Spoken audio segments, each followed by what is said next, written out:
আজকের ভিডিওতে আমরা আলোচনা করব এমন এক ব্যক্তি সম্পর্কে যিনি বিগত কয়েক দশক ধরে আন্তর্জাতিক রাজনীতির অন্যতম প্রভাবশালী ব্যক্তিত্ব হিসেবে আবির্ভূত হয়েছেন। হ্যাঁ বন্ধুরা, ইতিমধ্যে থাম্বনেল দেখে আপনারা বুঝতে পেরেছেন আমরা আজ কাকে নিয়ে আলোচনা করতে চলেছি। তিনি পৃথিবীর অন্যতম ক্ষমতাশীল ব্যক্তিদের মধ্যে একজন, ভ্লাদিমির ভ্লাদিমিরোভিচ পুতিন, রাশিয়ার বর্তমান প্রেসিডেন্ট। চলুন তার জীবনী সম্পর্কে আমরা আরও গভীরভাবে নজর দেই। ভ্লাদিমির পুতিন জন্মগ্রহণ করেন 7 অক্টোবর 1952 সালের লেনিনগ্রাদ, যা বর্তমানে সেন্ট পিটার্সবার্গ নামে পরিচিত। তার পিতা ছিলেন সাবেক নৌবাহিনীর সদস্য এবং মা মারিয়া ইভানোভা পুতিন ছিলেন একটি কারখানার কর্মী।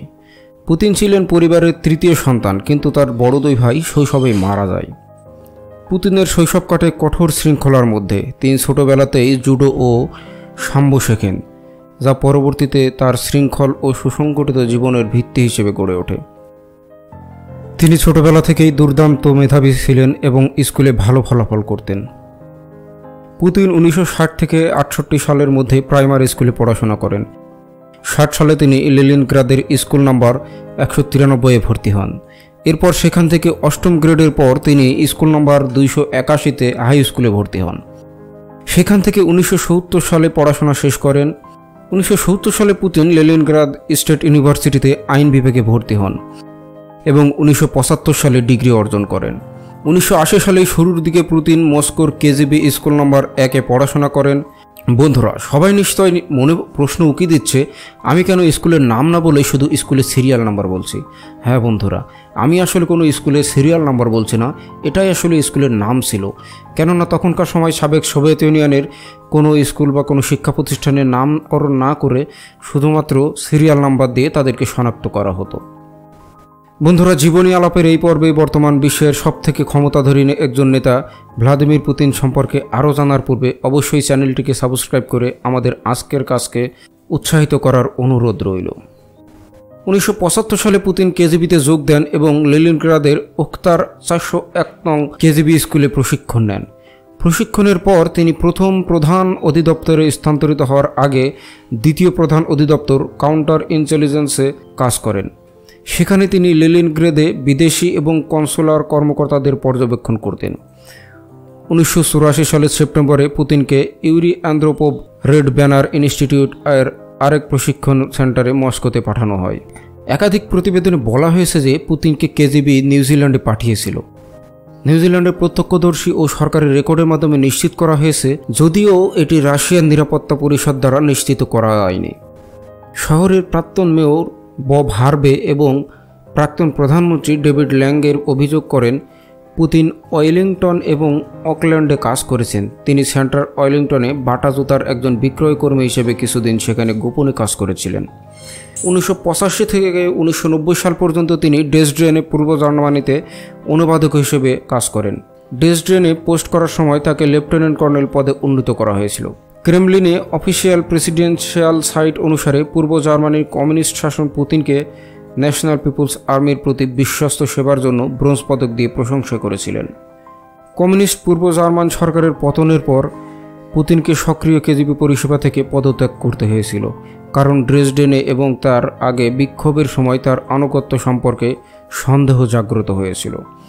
যদিও কেজিবি এবং সোভিয়েত সেনাবাহিনী এখনও পূর্ব জার্মানিতে কাজ করে চলেছিল, তিনি 1990 সালে শুরুর দিকে লেনিনগ্রাদ গ্রামে ফিরে আসেন। সেখানে তিনি লেনিনগ্রাদ স্টেট ইউনিভার্সিটির আন্তর্জাতিক বিভাগে প্রায় 3 মাস কাজ করেন। তার ডক্টরেট গবেষণামূলক গবেষণার সময় ইউরি মোলচানভোকে রিপোর্ট করেন। সেখানে তিনি নতুন কেজিবি নিয়োগকারীদের সন্ধান করছিলেন। ছাত্র সংগঠনটি দেখেছিলেন তার প্রাক্তন অধ্যাপক আনাতোলি, তার সাথে তিনি বন্ধুত্ব পুনর্নির্মাণ করেন। পুতিন দাবি করেন যে তিনি লেফটেন্যান্ট কর্নেল থেকে পদত্যাগ করেন 20 আগস্ট 1991 সালে।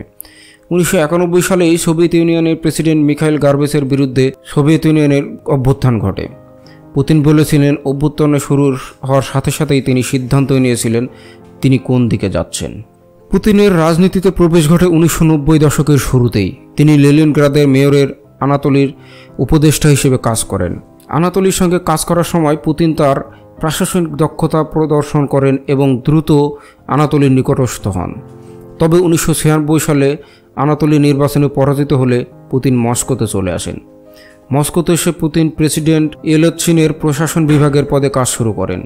তার দক্ষতা ও বিশ্বস্ততার কারণে তিনি দ্রুতই পদোন্নতি লাভ করেন। 1988 সালে তিনি ফেডারেল নিরাপত্তা সংস্থা FSBর প্রধান নিযুক্ত হন, যা কেজিবিরই উত্তরসূরি সংস্থা। 1999 সালে আগস্টে ইয়েলৎসিন পুতিনের রাশিয়ার প্রধানমন্ত্রী নিযুক্ত করেন।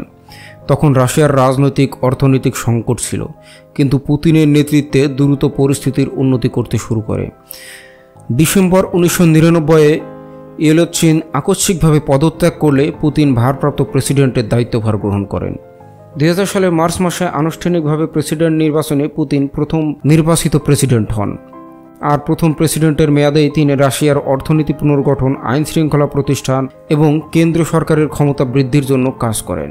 পুতিনের প্রথম প্রেসিডেন্ট মেয়াদকাল 2000 থেকে 2008 সালে রাশিয়ার পুনর্গঠনের সময়। তিনি অর্থনৈতিক সংস্কারের প্রবর্তন করেন, যা রাশিয়ার অর্থনীতিকে পুনরুজ্জীবিত করে। তার শাসনামলে তেলের দাম বৃদ্ধির ফলে রাশিয়ার অর্থনীতি দ্রুত বাড়তে থাকে। পুতিন কর ব্যবস্থাপনায় সংস্কার, জমি আইন প্রবর্তন এবং অর্থনৈতিক নিয়ন্ত্রণ প্রতিষ্ঠা করেন। তবে পুতিনের শাসনামলে নিয়ে বিতর্কও ছিল অনেক। মানবাধিকার লঙ্ঘন, সংবাদ মাধ্যমের উপর নিয়ন্ত্রণ ও রাজনৈতিক প্রতিপক্ষের দমনের অভিযোগ প্রচুর পরিমাণে ছিল সে সময়। চেচনিয়া সন্ত্রাস বিরোধী অভিযানের মাধ্যমে তিনি চেচনিয়া সংকট সমাধান করেন, কিন্তু সেই সঙ্গে অনেক নিরীহ মানুষের হত্যার অভিযোগও তার বিরুদ্ধে। 2008 সালে পুতিনের প্রেসিডেন্ট পদ ছেড়ে দিন এবং দিমিত্রি মেদভেদেভ প্রেসিডেন্ট হিসেবে নির্বাচিত হন। তবে পুতিন প্রধানমন্ত্রী হিসেবে ক্ষমতায় থাকেন এবং মেদভেদেবের শাসনামলে গুরুত্বপূর্ণ ভূমিকা পালন করেন। একই সময়ে পুতিন, মেদভেদেব যুগল প্রশাসন রাশিয়ার উন্নয়নে কাজ করে। পুতিন এবং মেদভেদেব একই সঙ্গে কাজ করে অর্থনৈতিক উন্নয়ন, সামরিক শক্তি বৃদ্ধি এবং আন্তর্জাতিক সম্পর্ক মজবুত করার লক্ষ্যে কাজ করেন। 2012 সালে পুতিন আবারও প্রেসিডেন্ট নির্বাচিত হন এবং পুনরায় ক্ষমতায় আসেন। তার শাসনামলের রাশিয়ায় আরও বেশি করে আন্তর্জাতিক মঞ্চে শক্তিশালী হয়ে ওঠে। তিনি ইউক্রেনের ক্রিমিয়া উপদ্বীপটিকে রাশিয়ার সঙ্গে সংযুক্ত করেন, যা আন্তর্জাতিক মহলে ব্যাপক বিতর্কের সৃষ্টি করে। সাথে সাথে পশ্চিমা দেশগুলোর সাথেও সম্পর্কের উত্তেজনা সৃষ্টি হয়।